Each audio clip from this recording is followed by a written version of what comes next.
ত্রয়োদশ জাতীয় সংসদ নির্বাচনে অন্তত ৭৯টি আসনে বিএনপির সিদ্ধান্তের বাইরে গিয়ে দলটির নেতারা স্বতন্ত্র বা বিদ্রোহী প্রার্থী হিসেবে লড়েছেন। এর ফলে বিদ্রোহী প্রার্থীদের কারণে কিছু আসন হারিয়েছে বিএনপি। নির্বাচনে নিজ দল বিএনপির কাছ থেকে মনোনয়ন না পেয়ে বিদ্রোহী প্রার্থী হিসেবে স্বতন্ত্র নির্বাচনের সিদ্ধান্ত নেন আলোচিত রুমিন ফারহানা। ব্রাহ্মণবাড়িয়া ২ আসনে হাঁস প্রতীকে প্রতিদ্বন্দ্বিতা করে জয়ী হয়েছেন তিনি। স্বতন্ত্র প্রার্থী হওয়ায় দল থেকে তাকে বহিষ্কারও করা হয়। তিনি তার নিকটতম প্রতিদ্বন্দ্বী জুনায়েদ আল হাবিবের চেয়ে ৩৭,৫৬৮ ভোট বেশি পেয়েছেন। দিনাজপুর ৫ আসন থেকে তালা প্রতীক নিয়ে জয়ী হয়েছেন আরেক স্বতন্ত্র প্রার্থী এজেডএম রেজওয়ানুল হক। বিএনপির মনোনয়ন না পেয়ে স্বতন্ত্র প্রার্থী হিসেবে নির্বাচনে দাঁড়ান তিনি। ময়মনসিংহ ১ আসনে মোহাম্মদ সালমান ওমর বিএনপি থেকে মনোনয়ন বঞ্চিত হয়ে বিদ্রোহী প্রার্থী হিসেবে ঘোড়া প্রতীক নিয়ে নির্বাচন করেন। তিনি তার নিকটতম প্রতিদ্বন্দ্বী বিএনপির সৈয়দ এমরান সালেহকে হারিয়ে নির্বাচিত হন।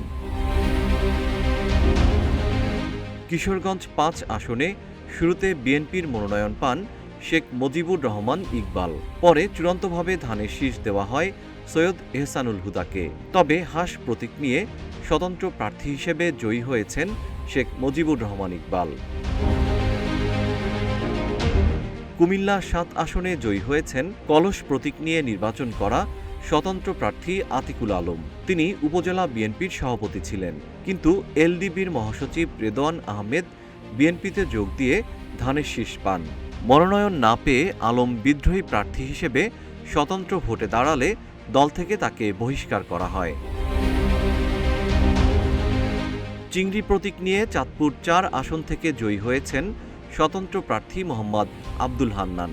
পেয়েছেন ৭৩,৫৯৯ ভোট। তিনিও বিএনপির বিদ্রোহী প্রার্থী ছিলেন। তার নিকটতম প্রতিদ্বন্দ্বী বিএনপির মোহাম্মদ হারুনুর রশিদ পেয়েছেন ৬৭,৮৩৩ ভোট।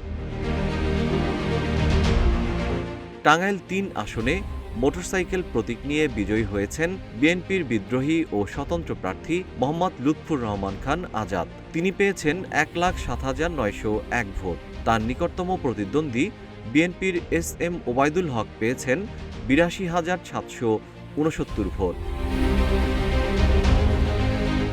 জেএম শিহাব, রূপালী বাংলাদেশ।